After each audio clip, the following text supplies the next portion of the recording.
krásne privítať na našej štefánskej milonge.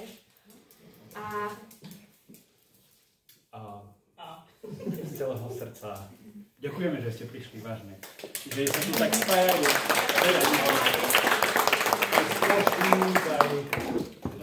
Aj zo zahraničia. Z Vranova. To je super. Ďakujem vám veľmi pekne. Verím, že tento večer si užijete. Máme tu aj ľudí, ktorí sú tu na milonge prvýkrát, takže vás poprosím, aby ste na nich brali ohľad. Ja viem, že na nich ohľad brať budete, ale pre istotu... A vy tancujte. Teraz neviem, obidú, zatvárame dvere. Takže tak, všetko, čo je tam, budeme postupne doplňať, takže verte si, je tam alko, nealko, máte tam zákusky ste doniesli aj vy, čiže... Všetko to zjete, bez toho nepôjdete preč.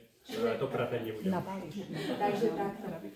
Zároveň súčasťou dnešného večera bude aj malá tombola, takže každý si poprosím, zoberte tombolový listok a vložte, jeden si zoberte k sebe a druhý vložte do tej čiapky, čo je tam. Sú tam vlastne 3 ceny, ktoré tam môžete vidieť, sú to od dvinka, takže vás poprosíme, budeme mať potom ešte jednu pauzu, takú menšiu na žrebovanie tohto. Ďalšia vec, toalety viete, kde sú, šatne viete, kde sú. A posledná vec, pre všetkých tanečníkov Tango klubu Freemart a Tango klubu Prešov je vstupné zdarma.